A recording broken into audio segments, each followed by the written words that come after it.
আপনি যদি কারো প্রতি হিংসা করেন তাহলে কি হবে? আপনার ক্ষতি কি? আপনার যত নেক আমল ধ্বংস হয়ে যাবে।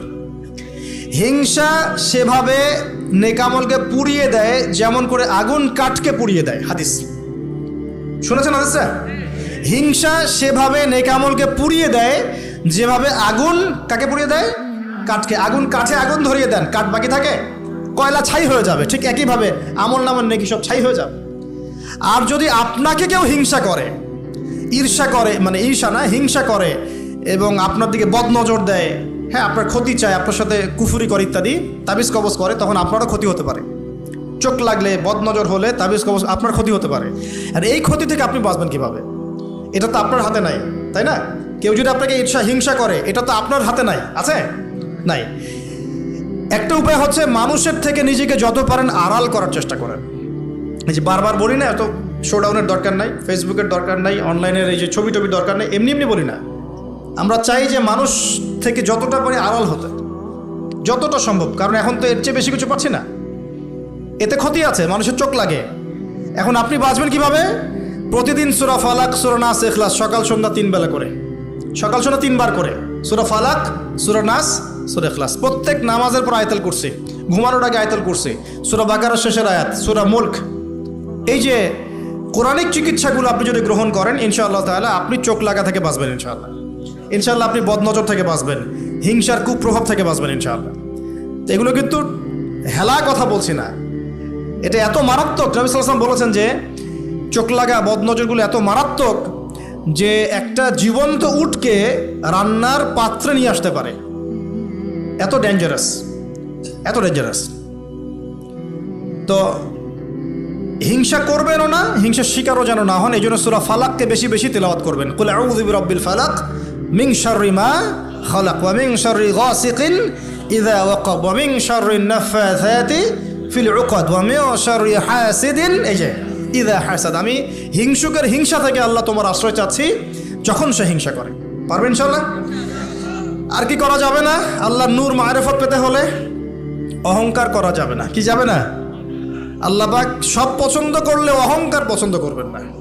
আল্লাহ পাক অহংকার পছন্দ করবেন। আল্লাহ পাক অনেক পাপ মাফ করে দিতে পারেন। অহংকার আল্লাহ পাক খুব কঠিনভাবে ধরেন।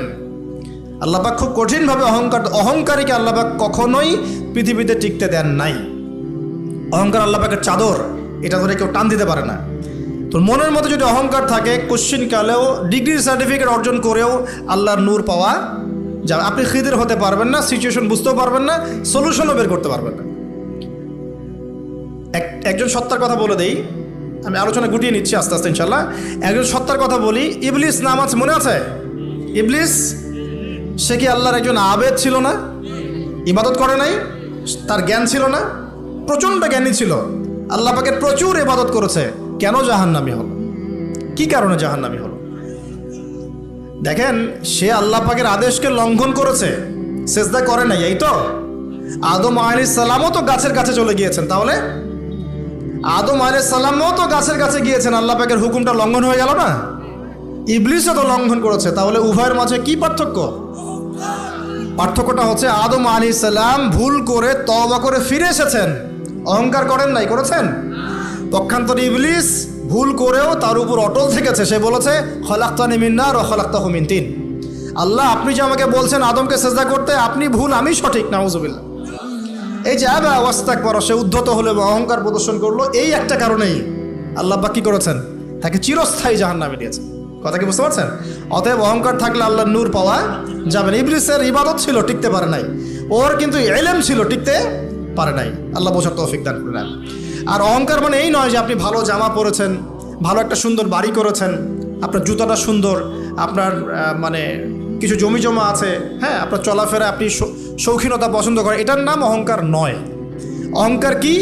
অহংকার হচ্ছে মাতরুল হক ওয়া গামতুন নাস, সত্য যেটা আল্লাহর পক্ষ থেকে, সত্য বিধানটাকে অস্বীকার করা এবং মানুষকে তুচ্ছ তাচ্ছিল্য করা, এই হলো অহংকার। মনে থাকবে? অহংকার কি? সত্যকে প্রত্যাখ্যান করা এবং মানুষকে কি করা? তুচ্ছ তাচ্ছিল্য করা। একজন মুমিন ভাইয়ের খারাপ হওয়ার জন্য এতটুকু যথেষ্ট যে সে আরেকজন মুমিন ভাইকে তুচ্ছ তাচ্ছিল্য করছে। এখন এই সোশ্যাল মিডিয়াতে এটা হয় না? সোশ্যাল মিডিয়া মানেই হচ্ছে যাকে পাও ধুয়ে দাও একদম, মানে এর মধ্য দিয়ে দিনের কি যে খেদমত করতেছে আল্লাহ ভালো জানে। অথচ আপনি তারে বসায় দেন এসব চেয়ারে, দেখেন কয়টা লাইন বলতে পারে এখানে বসে, দুটা হাদিস মুখস্থ করতে দেন, 40টা আয়াত মুখস্থ করতে দেন, দিনের জন্য একটা বই লিখতে দেন। মানে এখন দেখবেন এমন একটা যুগ চলছে, যারা কাজ করে ওরা বেশি সমালোচনার শিকার হয়, যে কাজ করে না ওর কোনো সমালোচনাই নাই। অন্তরটা পবিত্র হবে ইনশাআল্লাহ আজ্জা ওয়া জাল। হিংসা করা যাবে না, আল্লাহ নূর পেতে হলে অহংকার করা যাবে না। 3 নম্বর একটা জিনিস বলে দেয়, কি করা যাবে না? কাউকে অপবাদ দেওয়া যাবে না। কাউকে কোনো মিথ্যা অপবাদ দিলে অন্যের হকে আপনি দায়গ্রস্ত হয়ে যাবেন, তখন অন্যের হকের দায়গ্রস্ততা পূরণ করতে আল্লাহর কাছে আপনাকে কঠিন বিচারের সম্মুখীন হতে হবে। অন্যের উপর অপবাদ দিলে, অন্যের নামে গীবত করলে এবং সমালোচনার অপসংস্কৃতির চর্চা করতে থাকলে আল্লাহর নূর পাওয়া যাবে না। 4 নম্বর কি? 4 নম্বর পরশ্রী কাতরতা। অন্যের সুখ দেখে, উন্নতি দেখে, অগ্রগতি দেখে আপনার সহ্য হয় না, জলে। ঠিক আছে, এইরকম মিন মাইন্ডেড মানে ছোট লোকের মনোভাব থাকলে কোশ্চেন কালেও আল্লাহ নূর কলবে আসবে না। আর 5 নম্বরটা হচ্ছে মানুষের প্রতি দয়ালু হতে হবে। কি হতে হবে? দয়ালু। দয়ালু মানে কি? যে সবাইকে আগে নিজের ভাই মনে করতে হবে। একজন ব্যক্তি পলিটিশিয়ান হোক, মিলিটারি সেক্টরে থাকুক, পুলিশ হোক, বিজিবি হোক, আনসার হোক, সাধারণ মানুষ হোক, যুবক যুবতী, কিশোর কিশোরী যেই হোক, এদেশের সবাই আমার আপন ভাইয়ের মতো, সবাই আমাদের ভাই, সবাই মুসলিম ভাই। হ্যাঁ, ওদের মধ্যে মাযহাবী পার্থক্য থাকতে পারে, তরিকার পার্থক্য থাকতে পারে, পলিটিক্যালি পার্থক্য থাকতে পারে, মতাদর্শের পার্থক্য কি থাকতে পারে না? থাকতে পারে। সবার মত কি একরকম হতেই হবে? কিন্তু তারা সবাই আমার মুসলিম ভাই।